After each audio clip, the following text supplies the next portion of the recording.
This video is brought to you by Mubi, a curated streaming service showing exceptional films from around the globe.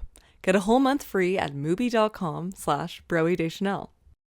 I have a podcast called Rehash. I co-host it with my best friend Hannah, and it's all about recent social media phenomenons that get us all up in arms, only to forget about them within a week. So we rehash them, as they say. We just finished our third season, which looks at paradigm shifts on the internet, moments that changed the way we do things, for better or for worse. We cover everything from By Sister to Depp v. Heard to the end of Vine. Go check it out.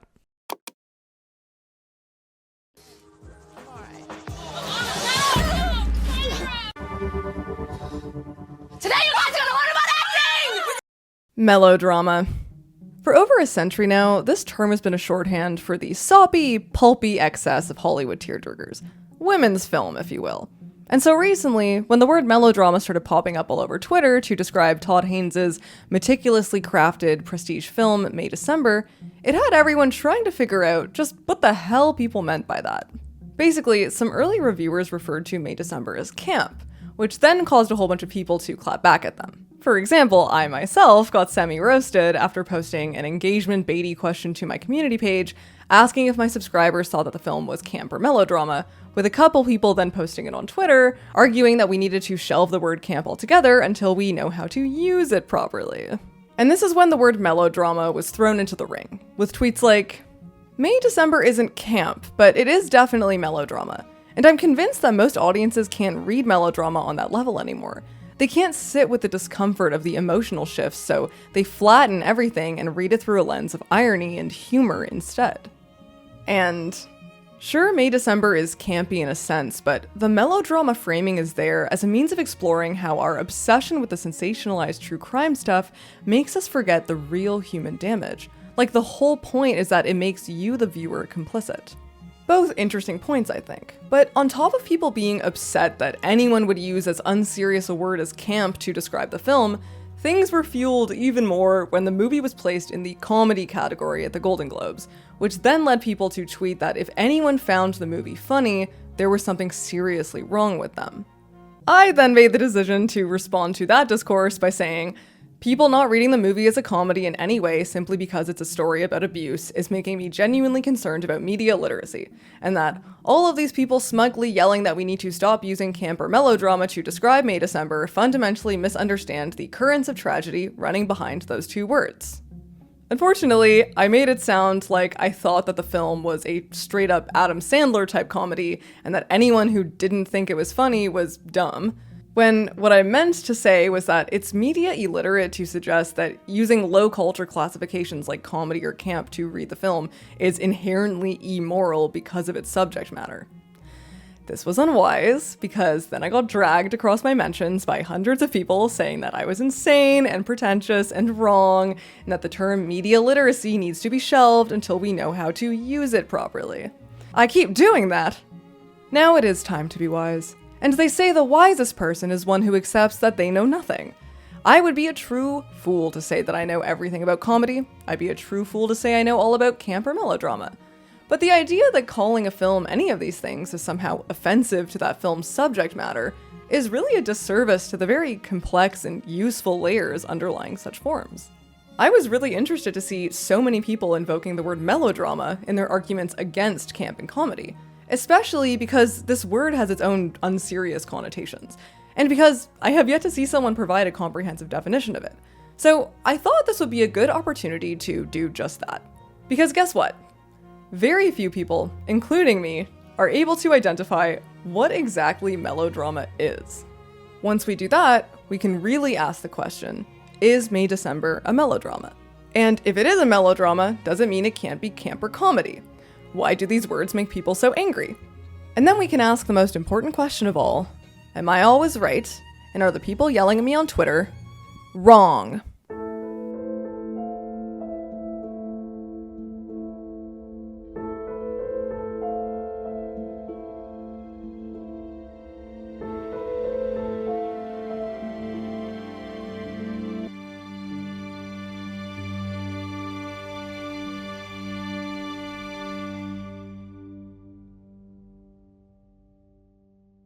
So I did a lot of reading, and no one can agree on what melodrama is.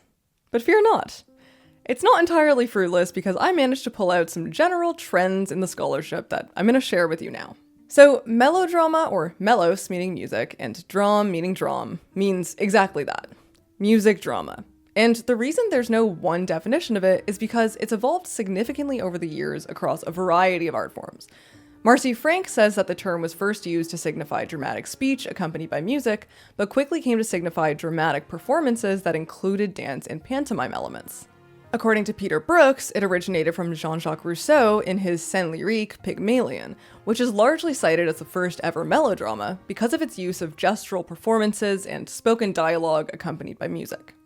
Skipping along a bit, and we see it evolve into a Victorian dramatic tradition when opera began influencing theater and plays started using musical overtures to accompany the dialogue.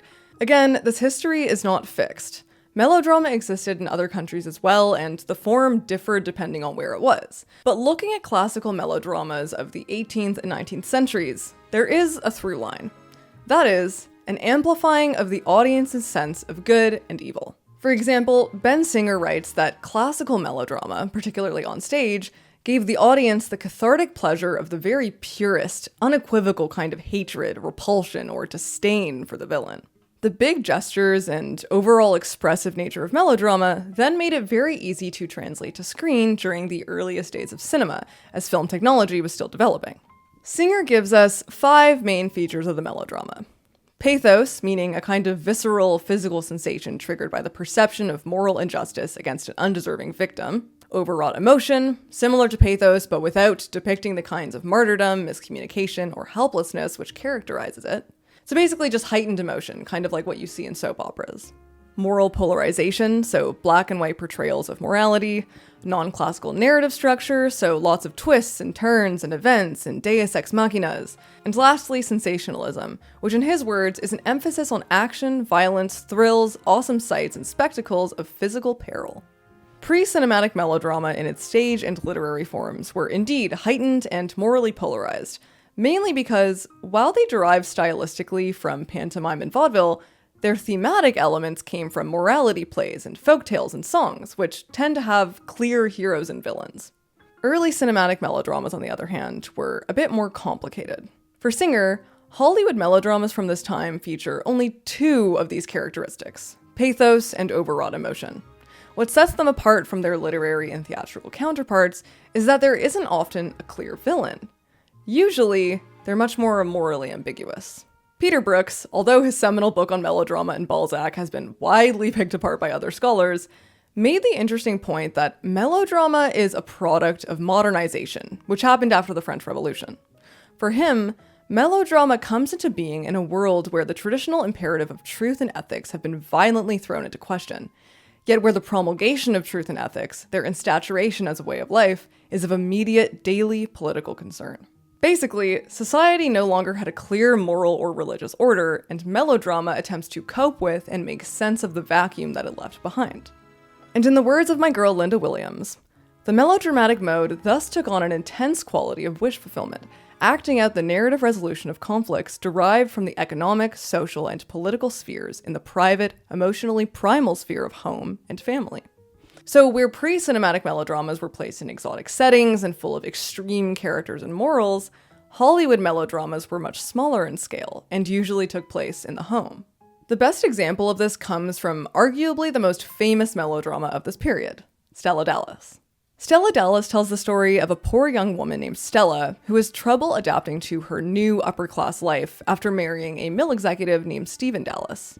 The film is about the tensions between Stella's desires to pursue a fulfilling social life and her duties to her daughter Laurel. Having raised Laurel on her own after Stephen leaves them to pursue a career and a romance in New York, Stella, now a single mother, makes constant sacrifices to ensure that Laurel has a better life than she did. On the occasion Stella does pursue some fun, she's derided by her upper-class community for her inability to fit in, speaking in a working-class accent, all the time I'm out, I'm thinking of her and what she's doing, and I still not can get back to her. Wearing gaudy nouveau riche clothing, lots of makeup, and carrying herself with an overall boisterous energy unbecoming of an upper-class mother. She realizes after hearing a group of girls snickering about them that in tethering herself publicly to Laurel, she's holding her daughter back. And so Stella makes the ultimate sacrifice, convincing Laurel that she doesn't want her anymore, which drives Laurel to move in with her father and live the life that Stella has dreamed for her. The film ends with Stella in one of the most heart-wrenching scenes in movie history, standing, shivering and rain-soaked, outside the fence of Stephen's house as she pleads with police to get one last glimpse of Laurel's wedding. Stella Dallas, like most other melodramas, is based on women's fiction, and utilizes a lot of the classic forms as well as the new Hollywood forms that would become so indicative of the film melodrama. It has a constant score, which changes with the dialogue to convey what the characters are feeling at each given moment. The emotions of the characters tends to be on the stronger side, and the way the actors perform them is quite physical. Film melodramas are also often characterized by their focus on women, typically an active woman with clearly stated desires and ambitions, who is typically countered by a more passive man. Often, these women are torn between their desires and their societal or familial obligations, and tend to come at odds with the society around them. Lastly, according to Singer, these films evoke the pathetic nobility of self-sacrifice. Another facet of these films is that they're often characterized as weepies or tearjerkers, ones that are meant to provoke a visceral response from the viewer. That's where the pathos comes in. Williams has written extensively about tearjerkers, which she places in the category of body genres, types of films that produce an abject response from audiences and thus make you want to push them away. As Augustin Zarzosa writes, melodrama tries to force the unthinkable and repressed into the realm of representation. These films put their messages into their emotionality.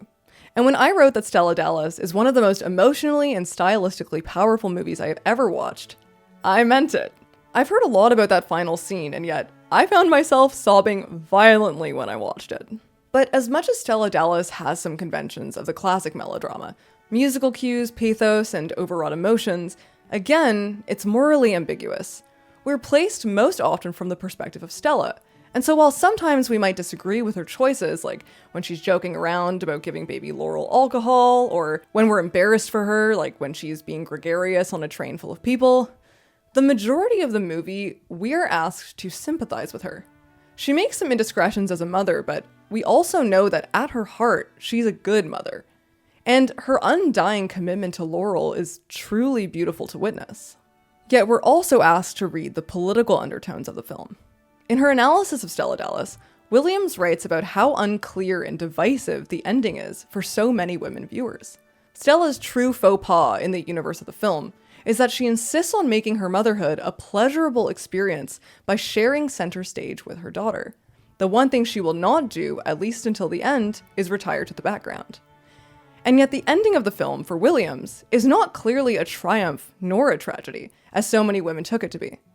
The final scene is not actually Stella crying behind the fence. It's her walking away with a big smile on her face. Williams argues, the maternal melodrama presents a recognizable picture of woman's ambivalent position under patriarchy that has become an important source of realistic reflections of women's lives. Ultimately, the film leaves it up to us to decide whether Stella's sacrifice is a beautiful display of the maternal oath or a tragic display of a woman giving up her selfhood to conform to the social mores of an unjust society. Whether or not Stella Dallas makes you think, it surely makes you cry, which is itself a powerful form of viewer identification. As Singer puts it, melodrama overcomes repression, giving full expression to the magnified passions, the intensities of love and hate rising deep, or not so deep, within us all. And me, I love Stella passionately. But one thing about Stella Dallas is that she, like the other melodrama heroines of the 30s and 40s, is played completely straight. Not a shred of irony here, like that person tweeted. But believe it or not, this would change. Douglas Sirk was born in Germany, where he enjoyed a flourishing career in stage and film before leaving the country in 1937 with his wife, who was Jewish, to flee Nazi persecution. In the US, he continued his film career, and this is where, in the 1950s, he made a series of stylistically distinct and commercially successful tearjerkers. And in 1971, he declared those films to be melodramas, which, according to John Mercer and Martin Shingler, sparked a debate in film studies about what classified as melodrama. Now, at first glance, Sirk's films are almost indistinguishable from older Hollywood melodramas. They have lush musical scores, which change with the dialogue, palpably artificial sets, and now, with the advent of Technicolor, extremely saturated palettes to highlight the expressive atmospheres of the films. They have female heroines, often single mothers, like Carrie in All That Heaven Allows and Laura in Imitation of Life, who are torn by their desires and their obligations to their families. Carrie is in love with a lower-class arborist named Ron, and feels forced to decide between her love for him and the shame that will be brought upon her children by their upper-class social group. Laura is torn by her ambitions to be a famous stage actress and her responsibilities to her daughter Susie. This is similar to the gendered critique posed by earlier films like Stella Dallas. You know, Carrie, as well as I do, that situations like this bring out the hateful side of human nature. There's actually a shot of Carrie which is almost identical to the final scene of Stella Dallas. Carrie looks from behind the window frame of her house out at some carolers, shut out from the society she wishes to belong to. Actually, the gendered critique is most striking in All That Heaven Allows, where the film frequently comments on Carrie's subjugation as a widowed housewife, and uses the television as a symbol for capitalism's confinement of women to the domestic sphere. At one point, the camera actually frames Carrie through her reflection, trapped within the TV screen. Like Stella Dallas, Cirque's films are also class-conscious. For example, Carrie isn't allowed to cavort with the lower-class Ron without tarnishing her reputation. Sometimes, along with class, these films contain commentary on both gender and race as well. At one point, Carrie's friend is talking about their illicit romance when she suddenly and loudly shuts the door on her black housekeeper, clearly agitated by the noise, but also revealing a casual disdain for her racialized staff. Imitation of Life, a remake of a 1934 film, which is itself an adaptation of a novel of the same name by author and equal rights activist Fannie Hurst, is even more overt, with Laura taking in a single black mother named Annie and her racially ambiguous daughter Sarah Jane. Sarah Jane feels constrained by the oppression of being black in America and strives for more. She rejects association with her mother and, in order to ascend her ranks, attempts to pass as white. The film minces no words about the subjugation of black people, very much pushing the boundaries of its 50s political climate. It even features the pathetic nobility of sacrifice, with Annie dying of what can only be explained as heartbreak after Sarah Jane's final rejection of her mother. While Sarah Jane is devastated, the film suggests that Annie's tragic final departure has, horribly in a way, freed her daughter of her identity once and for all. You can bet I was sobbing like a baby when I watched this. Critics bashed Cirque's films for the duration of the 50s, writing their emotionality off as empty fluff and casting them off as women's films that were undeserving of a serious reading. And it's interesting because Cirque's films are actually a bit shrewder than the 30s films. I still think they carry elements of earlier melodrama, both stylistically and in their moral ambiguity, but what I think they lack in comparison is their pathos. With the exception of Imitation of Life, I was not driven to tears watching these the way that I was when I watched Stella Dallas. And that's because I think the Cirque movies are less earnest. Don't get me wrong, the actors' performances are very serious and often overwrought, but the films also have a bit of a distancing effect.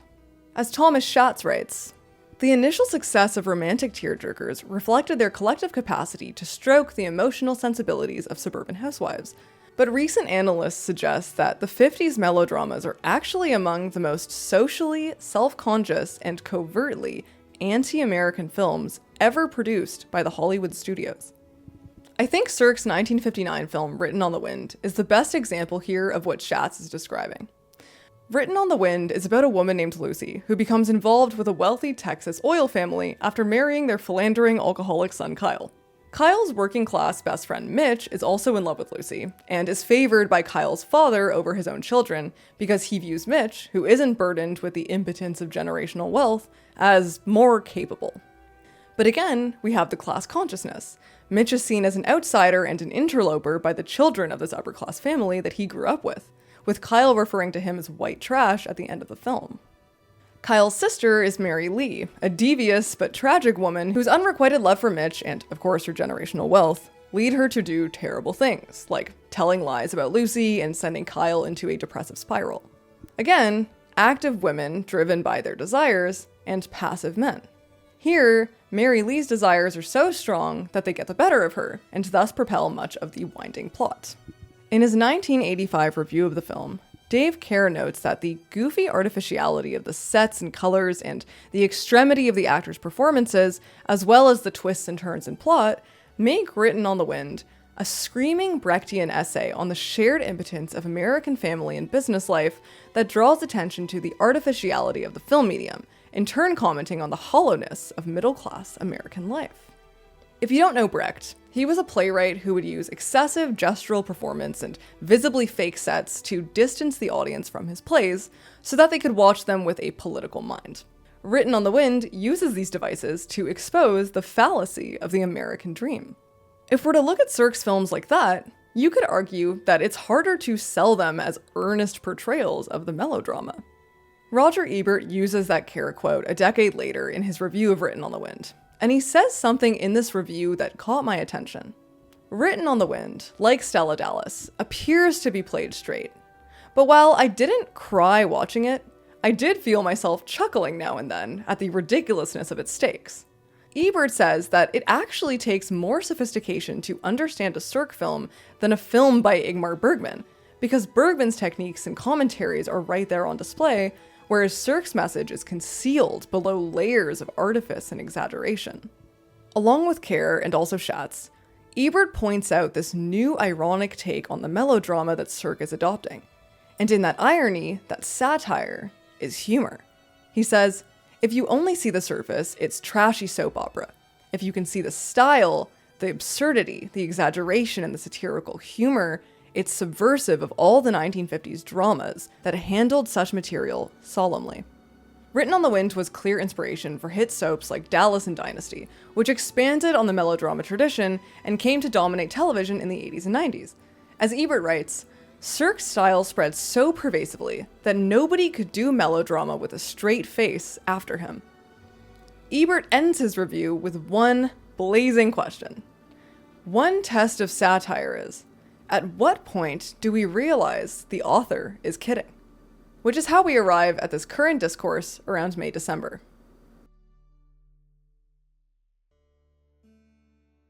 Todd Haynes has done melodrama before. Oh yes. Back in 2002, he made Far From Heaven, which was a very clear homage to the Circean melodrama, and which very closely mirrors the plot of All That Heaven Allows. Housewife named Kathy, alienated by her rigid social environment and gay husband, falls in love with an outsider, this time a black man named Raymond.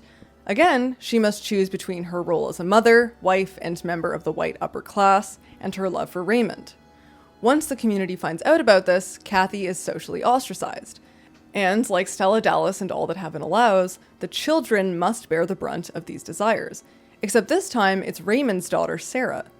The film has ongoing musical cues, a very saturated palette, and a very serious tone.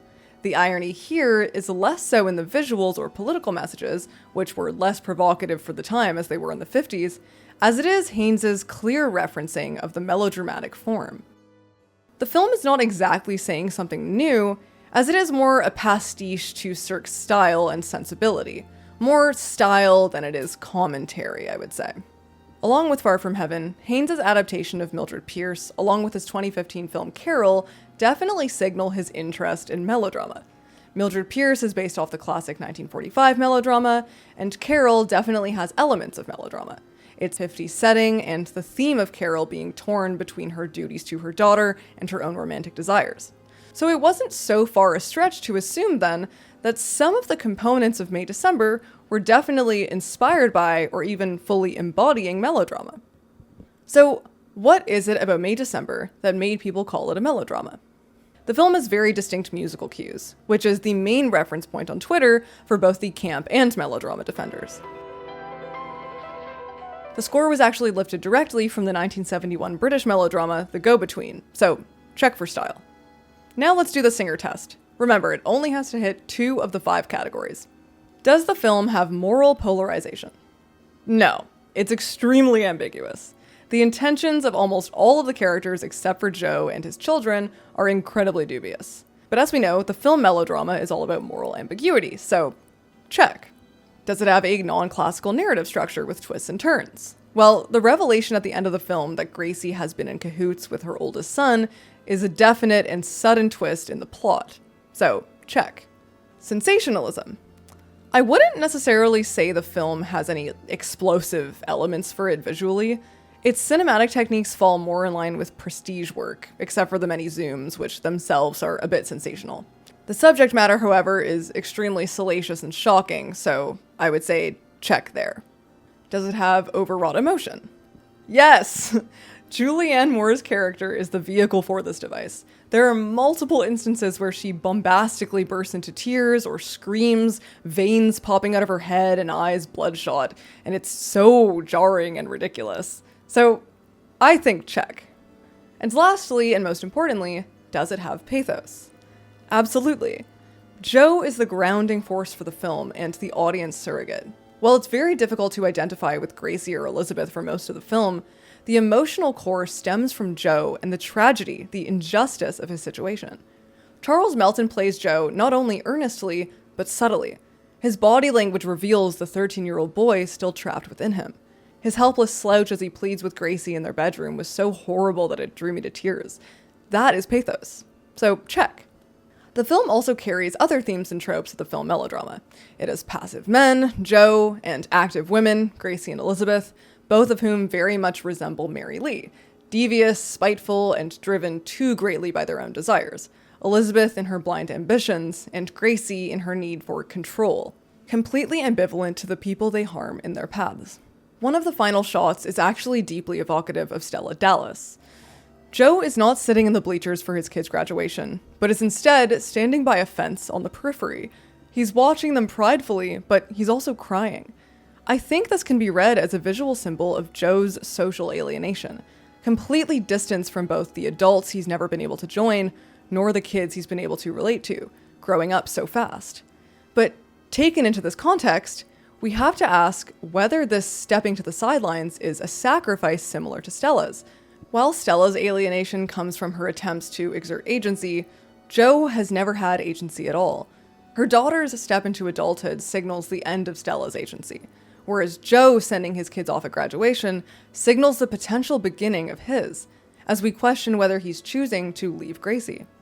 So I think the film can definitely be characterized as a melodrama, because the argument could be made for basically all 5 of Singer's categories. But why melodrama? Well, I think May December uses the form to comment on something about contemporary society. Gracie and Jo are involved in a socially taboo romance, but Haynes and screenwriter Sammy Birch use the conventions of melodrama to make us sit with the deeply uncomfortable question of whether their social outcasting is unfair. I wanted it. In other forbidden romances, the virtuous lovers are pulled apart by an unjust society, but in using this melodrama lens, we have to ask if this is the case in May December. Well, the romance between Gracie and Jo isn't virtuous by any means, nor can we call it a romance, and the movie makes sure we know that. But while we get to learn more about Jo's inner life and how he ended up here, the movie only pretends to do that with Gracie. This is where the melodrama part is very handy. Instead of the classic true crime biopic, it never actually lets us into Gracie's head, giving us a tragic backstory only to pull it away right at the end, a function of that melodrama twist. And if we were to strip away that stylish flair, it would leave May December as a true crime drama. And this would render it just another Lifetime true story, albeit with a higher budget and nicer visuals, but playing right into what May December is satirizing. For me, the film's irony and satire lie in the way that it uses melodrama to mock the increasing collapse between prestige television and tabloid culture in the realm of true crime. Elizabeth frequently insists that her film will be a sensitive telling, when the final revelation tells us that it isn't, which makes us question whether a retelling could ever be truly sensitive. It wears the garb of prestige drama only to reveal the salacious Lifetime story within it. It mocks the culture that simultaneously chastises and outcasts real people, whilst also indulging in an exploitative fixation on them, relying on their own abasement for its subsistence. Jo is a victim of Gracie, but he's also a victim of the society that exploited his story. Like that person on Twitter said, our obsession with the sensationalized true crime stuff makes us forget the real human damage, like the whole point is that it makes you, the viewer, complicit. But how does it make us complicit? By making us laugh. Many people responding to my tweet said that the only funny moment of May December was when Gracie solemnly opens the fridge, accompanied by the musical cue, and says, "I don't think we have enough hot dogs." It was funny, and it was jarring, but this is not the only time myself and everyone else in the theater laughed. I laughed when a kid at the high school jumps and hits the ceiling in slow motion as Elizabeth passes him, catching herself smiling. Because I know this is something teenage boys always do, and it's ridiculous that a grown woman would be flattered by it. I laughed every time Gracie speaks with her exaggerated lisp, because I know that Julianne Moore has put it on and exaggerates it whenever the character wants to be seen as innocent. I laughed at that scene where a little girl is screaming on the used lawn. I laughed at the grotesqueness of a deeply unself-aware Elizabeth telling her agent that none of the child actors are sexy enough. I laughed during the entire scene where we meet Gracie's tragic but absurd oldest son screaming at his cover band because he's such a classic guy from your hometown. I laughed when Gracie sobs violently over pies. I laughed every time Elizabeth wears her nebulizer because it's so random. I laughed when she writhes around on the floor of the pet store to get into character. I laughed when I realized that she's preparing for a Lifetime soap, pleading over and over again with the director to redo a scene that would clearly never be taken seriously. I laughed a lot. So did everyone I watched it with in the theater. And at no point in any of this was I laughing at Joe. Since we're doing those interpretation killing, creator said so type arguments, I'll play the game too. Sammy Birch said so. Having our entry point be this like TV actress, you know, with something to prove, like it felt inherently comedic as well as also very helpful, you know, that she's filling this kind of investigative reporter role. There's elements that are maybe more acerbic about Hollywood, about this true crime machine, you know, that we're part of taking these 90s stories and retelling them. And some of it is coming from a place of it being so uncomfortable and so dark that there needs to be some release. But the character of Joe and what happened to him, I mean, that's very protected. And that was obviously very intentional. So it's about calibrating, I think, that balance. I don't think May December is a full comedy in the traditional sense, but I think people get a bit too bogged down in the Adam Sandler model, which indicates to me a general underappreciation for comedy as an art form. Haynes' films aren't often that har-har funny, but they do draw humor from the audience seeing beyond the exteriors of the characters, knowing that what they're thinking is not exactly what they're saying. It's in the references and in the formal elements, and the way that they just push into ridiculousness. As Ebert said, on the surface of Cirque's melodramas was trashy soap, but in the style was the satirical humor. And it's fine and understandable if some people don't jive with that humor or don't catch it. But for those who refuse to laugh at May December because, like this person told me, it had like maybe 2 comedic moments at which I didn't laugh because it was a movie about the P word. I think you guys forget that The Producers, which literally centers on a musical called Springtime for Hitler, is considered one of the best comedies of all time. When I went into May December, I expected the movie to be full of references from movie history. I'm used to this with Todd Haynes, but I didn't expect to laugh so much. At one point, I actually told myself that this was Haynes' funniest film to date. Douglas Sirk proved that melodramas can have irony and satire, but I actually felt it was amplified tenfold in May December. The film uses humor as a mirror onto the audience. It wears the garb of a self-serious true crime biopic, but it's smarter than that, and maybe even smarter than us. Its humor critiques us as consumers of tabloids and true crime. The joke is on us. So when I initially looked at Ebert's question, at what point do we realize the author's kidding? I genuinely thought to myself, well, I always knew the author was kidding. Actually, I have a friend who really didn't like the film because she felt that it was too self-aware and too referential, or in her words, made for video essays. Bait taken. And I respect her take, because while I loved the film, I agree with her.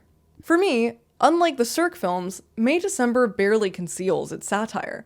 It's that Brechtian thing, but way heavier-handed. Every time the camera suddenly zooms in and the music cues, I'm taken right out of the plot and reminded that I'm watching a movie. Even Haynes says of the musical cues that the audience were being asked to be ahead of the movie as they watched it. He says, a warning bell is sounded and you're on alert. You're reading everything in the frame. Which brings me to the question. Can melodrama be camp? A lot of the people saying, it's not camp, it's melodrama, or it's not comedy, it's serious, jumped when Todd Haynes told an interviewer that he didn't think the movie was camp, saying, What I think everyone is hinging on is the sting of music with the zoom into Julianne at the refrigerator when she says she's worried about not having enough hot dogs, which I'm so sick of reading as an example of the overall style of the movie. Going beyond the whole death of the author thing, I don't fully understand this because that music zoom moment is repeated multiple times throughout the film. I do, however, get the impulse of some people to say the movie isn't camp because Susan Sontag, one of the first scholars to tackle this elusive idea, makes some points in her essay Notes on Camp that don't really fit with what May December is giving. First, Sontag places a lot more importance on pure camp. Camp that doesn't know it's camp. Nice dress. Thanks. I bought it at Versace. And calls deliberate camp less satisfying. She says the best examples of pure camp are unintentional, dead serious. Pure camp is a failed seriousness, and for those of us who laughed at May December, the movie often wasn't trying to be serious. Again, Birch said so. Second, Sontag also says that camp is apolitical and neutral on its subjects, which I think with the empathetic way it frames Joe is not really the case for May December. And third, camp is largely understood as bad taste. As Sontag says, it's good because it's awful. They're eating her. And then they're going to eat me. That's why John Waters' films, which are very deliberate, have for so long been described as camp, whereas May December is very polished and elegantly crafted. But there are many fluid ideas in Sontag's essay, as well as in the works of the many people who wrote about camp after her. The essay is more like a light-hearted manifesto. She herself says that it's embarrassing to be solemn and treatise-like about camp. I spoke to film critic Adam Naiman, author of the Showgirls Bible, It Doesn't Suck, to get his take on things. Camp is not really an all-or-nothing proposition, or it doesn't have to be, right? One of the things with the original Sontag article that's interesting is instead of a sort of, fully integrated sort of essayistic argument, it, from the title on down, is structured as notes. It's a series of provisional observations. They don't totally cancel each other out. They're not necessarily contradictory, but they're kind of bite-sized. It's almost as if they're occurring to her and she's inventorying them kind of as they come. That's one of the reasons that essay was so influential and then so easily debated or easily followed, because it leaves a lot of room. In his own exploration of camp, Andrew Ross points out that camp tends to refer to a subjective process, that it exists in the smirk of the beholder. He says that Sontag is reserving her praise for the category of naive camp, perhaps because, with the latter, it is the critic and not the producer who takes full credit for discerning the camp value of an object or text. And well, that's kind of what's happening between Todd Haynes and his audience right now. Creator says it isn't camp, but some audiences detect it anyways. And really, some of Sontag's points actually do fit with May December. The movie blends high culture, its prestige veneer, with low culture, a silly Lifetime movie and the Delulu star is its center. A fusion that was so integral to Sontag's definition. May December is incredibly stylized, and Sontag says that the way of camp is not in beauty, but of artifice, of stylization. She says that with camp, style is everything. What counts finally is the style in which ideas are held. It is those ideas held in a special playful way. Sound familiar? In the camp versus melodrama debate, people create a separation between these two sensibilities. Even in his brilliant review, Michael Koresky makes the distinction that May December moves within and around the generic framework of melodrama, not as camp, which would be too easy, but as a kind of detached indulgence. But ultimately, I don't think melodrama and camp are mutually exclusive. In a discussion about old Hollywood stars appearing in famously camp movies like Whatever Happened to Baby Jane, Ross posits that camp is created not simply by a change in the mode of cultural production, but rather when the products of a much earlier mode of production, which has lost its power to dominate cultural meanings, become available in the present for redefinition according to contemporary codes of taste. And you could say that's what Haynes is doing here by repurposing the melodrama tradition, bringing into a contemporary narrative and a culture that doesn't know what to do with it. Melodrama, in its excess and extravagance and artificiality, can have elements of camp, especially given the fact that melodramas of the 20th century were often rejected by critics as being low culture. All of this draws us to Ebert's point that in the dialogue we get serious dramas, but in the style we get satire, the irony. Lastly, Sontag says, camp sees everything in quotation marks. It's not a lamp, but a lamp. Not a woman, but a woman.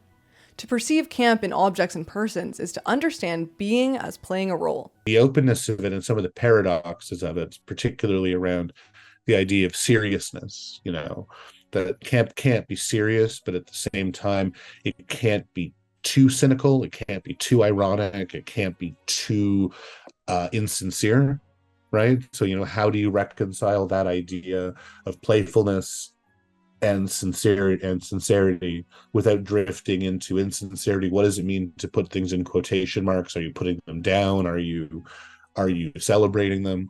Every time May December used its stylistic devices, I felt that what I was watching was not a movie, but a movie.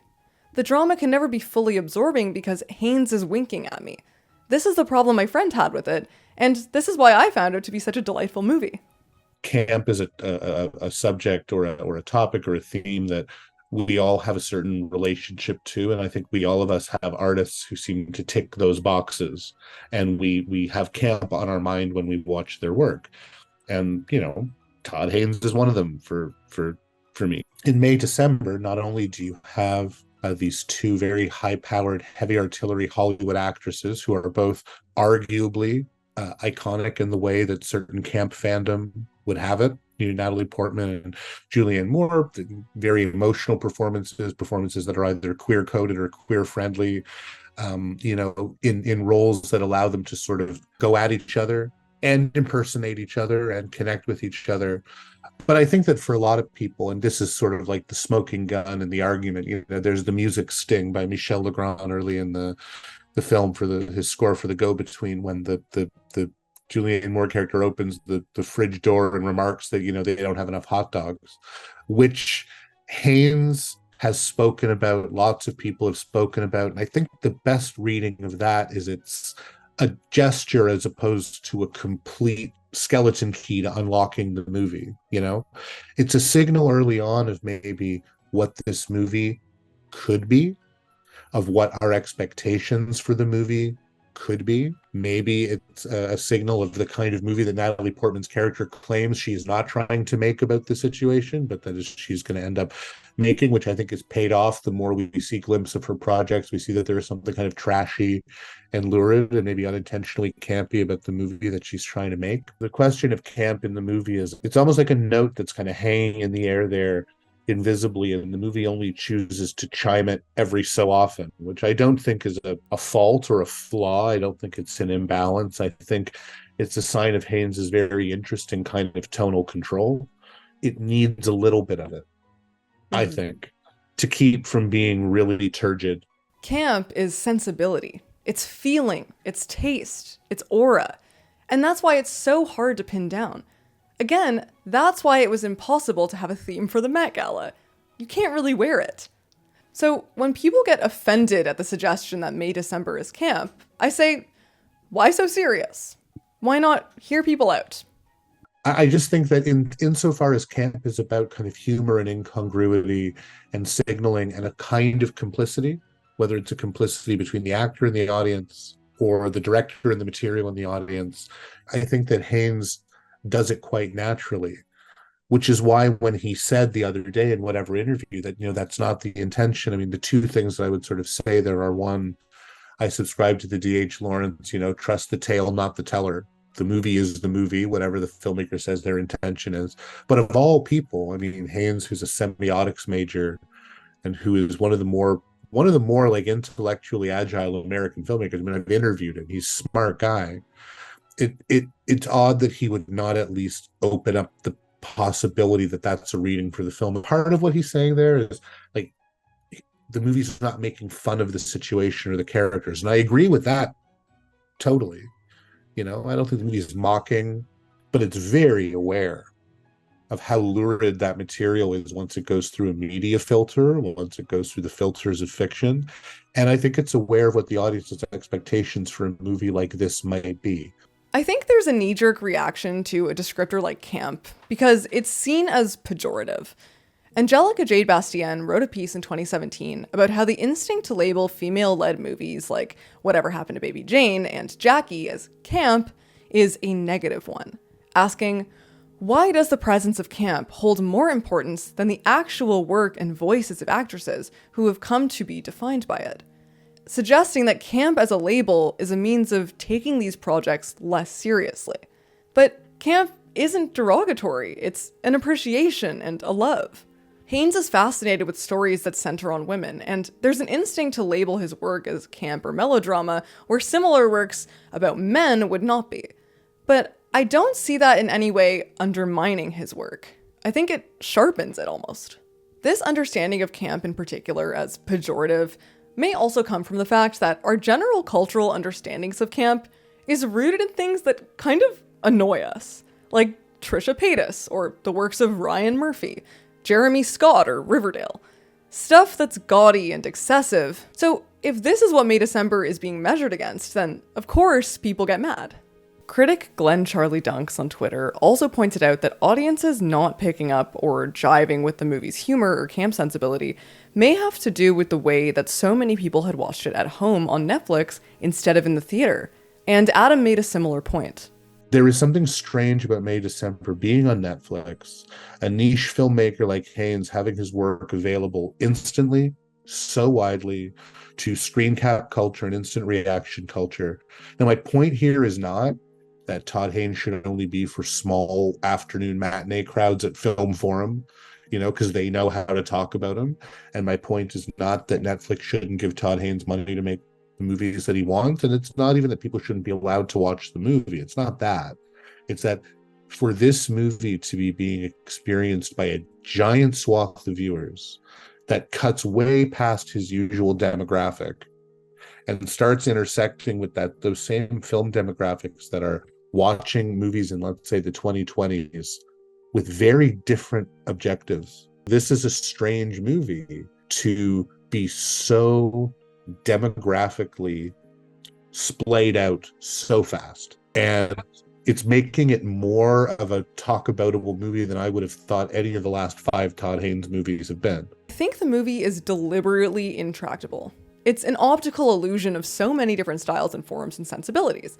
Some people read it as pure tragedy, others, including me, say that that's a bit limiting. Some see the self-awareness and say that it's camp. Others say that it's too emotional and earnest.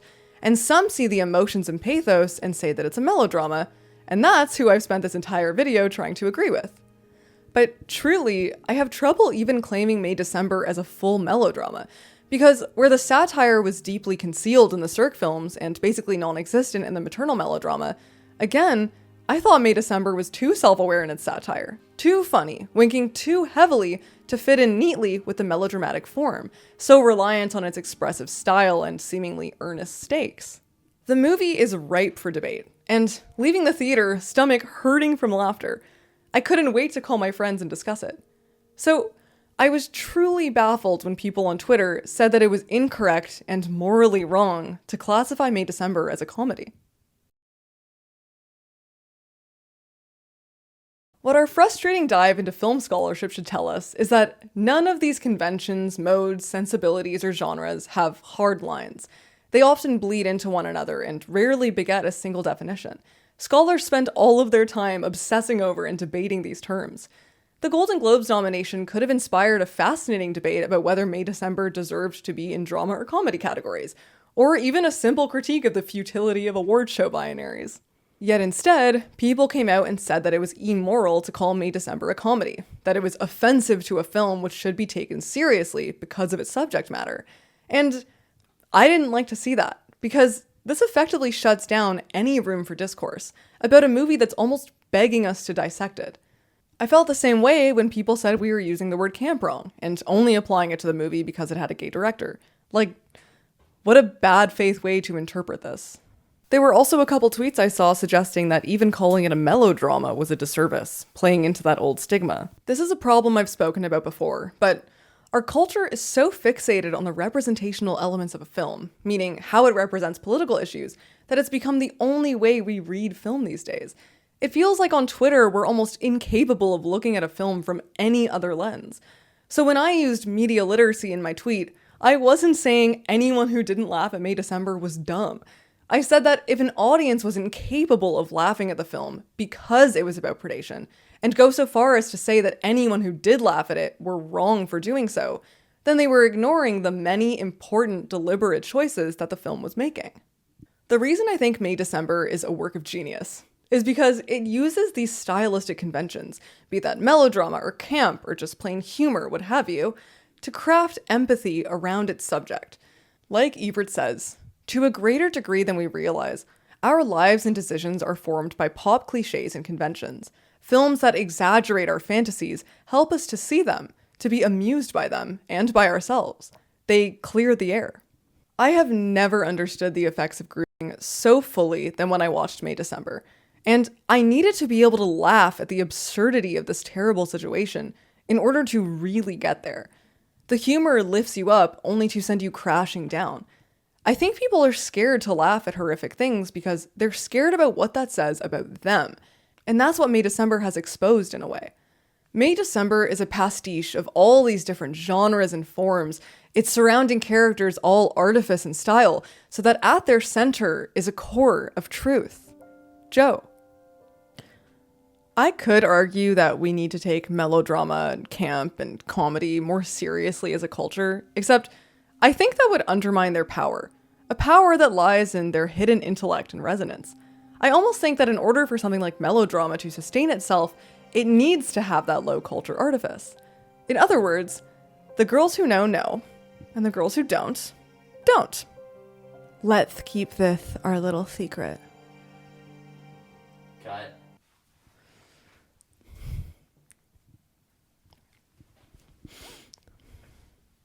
Action.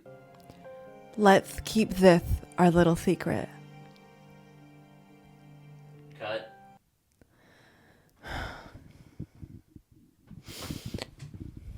Action. Let's keep this our little secret. Alright, we got it. No, wait. Can we just do it one more time? It's getting funny. This video is sponsored by Mubi, a curated streaming service dedicated to elevating great cinema from all around the globe. It's for lovers of great cinema and those who don't know they love great cinema yet. Because the beauty of Mubi is that it exposes you to artful, thought-provoking, and innovative films that you would never think to watch. Right now, they have one of my personal favorites, Park Chan-wook's 2016 epic, The Handmaiden. If you haven't seen it, drop what you're doing and go watch. The Handmaiden is about a young pickpocket who's tasked by her conman boss to pose as a maid for a wealthy heiress and convince her to marry him. What follows is a winding, seductive story of subterfuge and passion, captured with some of the most breathtaking cinematography you'll ever see. The Handmaiden is available now as part of Mubi's Modern Masterpieces collection. Discover the best of cinema at your fingertips, streaming anytime, anywhere. You can try Mubi free for 30 days at mubi.com/broedeschanel. That's mubi.com/broedeschanel for a whole month of great cinema for free. Special thank you to Louis Osta, Syed Hassan, Malpertui, Morgan, Cooper Stimpson, Nadia C., Nick, Jenny Eller, J. Frost McFinnigan, Gabriel M., The Wiz Daniel, Connor O'Keefe, Sharma, Daniel Sardunas, Jenya, Scott Barnett, Julia Campana, Alexis, Nafis Bullock, Carrie Gavin, RSS, Friedjof Holstrom, Alex Short, and Kelly Wolf for supporting this channel.